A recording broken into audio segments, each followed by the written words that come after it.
ultimately, that really sits between employers and employees. But as I've said, there's lots of things we've learnt about COVID and just that flexibility of people working from home, the productivity that can be driven out of that, really encourage people to... Dans cette Nouvelle-Zélande qui prône l'équilibre vie privée, vie professionnelle, une nouvelle révolution du travail est en marche.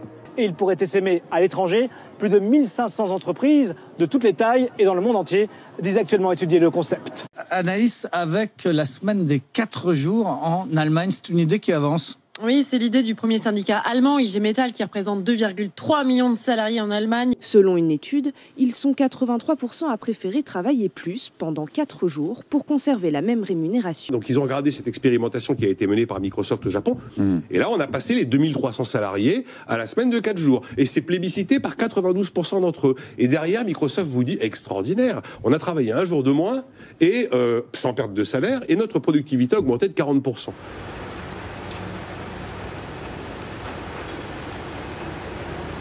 Alors chez Iprema, ça commence à dater puisqu'on a démarré l'étude pour la mise en place des 35 heures donc en 1996.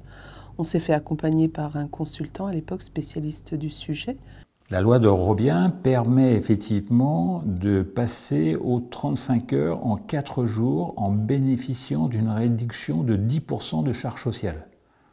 Ça, c'était très important, parce que, si vous voulez, c'était nous permettre aux entreprises d'oser le faire. Un des enjeux de la loi de Robien, on était, nous, dans le cadre d'un accord offensif, c'était qu'effectivement, en contrepartie des réductions de charges, l'entreprise devait s'engager à recruter 10% de son effectif. Individuellement, les gens travaillent sur 4 jours en travaillant 1 heure de plus par jour, ce qui fait 35 heures sur 4 jours. L'ensemble de nos installations travaillent 5 jours par semaine. Et pour faire ça, on a été obligé d'embaucher 10% de salariés en plus. Donc on a augmenté le nombre de salariés dans les équipes de production pour faire tourner les machines 5 jours par semaine. La semaine de 4 jours nous a obligés à mettre en place des binômes et par voie de conséquence à former nos salariés à au moins 2 postes. Donc ça a effectivement permis de développer la formation et les compétences de nos collaborateurs. Ça augmente la transmission des savoir-faire. Et ça, c'est un vrai plus dans beaucoup d'entreprises. C'est-à-dire que le jour où une personne est absente, eh ben, c'est son binôme qui prend le relais. Et ça permet d'étendre les savoir-faire des salariés, d'augmenter le savoir-faire des salariés. Du fait que chacun passe son poste à un autre pendant qu'il n'est pas là, il faut de la confiance, il faut de l'esprit d'équipe. Il faut de l'esprit d'équipe, ça ne pourrait pas bien se passer si c'est pas comme ça. Et puis en plus, bon, après c'est la chance aussi d'être polyvalent. Il n'y a rien de mieux pour aller au boulot, jamais faire la même chose. Enfin bon, c'est enrichissant pour moi. La personne qui te remplace est aussi compétente pour continuer la production. Donc à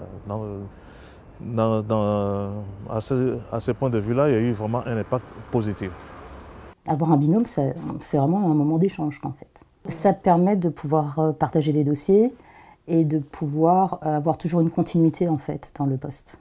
Et puisque le chef de site était absent une journée dans la semaine, il fallait que quelqu'un prenne la responsabilité de la plateforme. Donc on a créé un statut d'adjoint.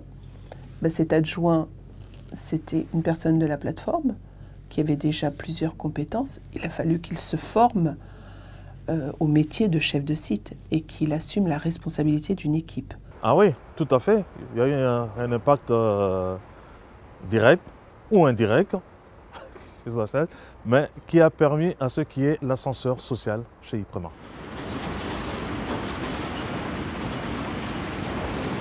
Je pense que ce n'est pas le premier critère, mais c'est un plus. Quand on annonce que c'est sur 4 jours, souvent on nous fait répéter.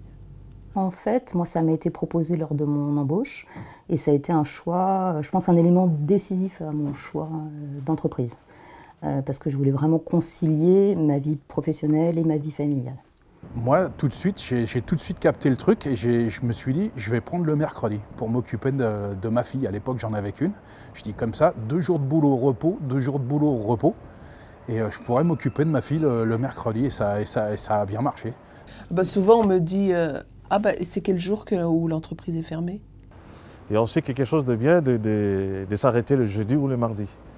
Administrativement, ça m'a permis d'avoir des rendez-vous au niveau de la préfecture, des rendez-vous au niveau des médecins. Ça permet vraiment d'avoir une journée complète et définie. Travailler que 4 jours par semaine, bénéficier de vrais week-ends, parce que bon, les tâches qu'on peut être amené à faire le week-end, on les fait le jour où on est de repos. Comme ça, les week-ends, ça devient des vrais week-ends.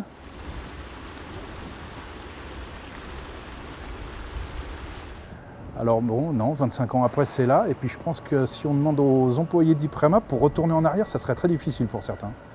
Et notamment pour moi. Enfin, ça ferait drôle, quoi. Depuis qu'on a ces rythmes de travail, chez Iprema, les machines travaillent plus et les hommes travaillent moins. Le problème aujourd'hui, c'est pas de demander aux gens de travailler plus, c'est demander à plus de gens de travailler.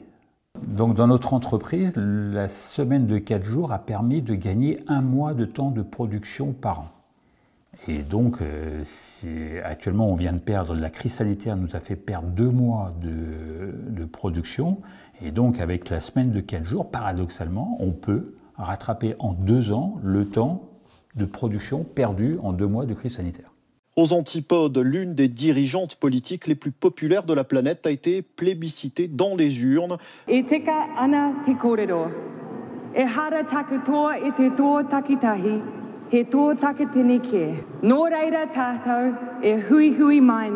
Donc maintenant, Yaka.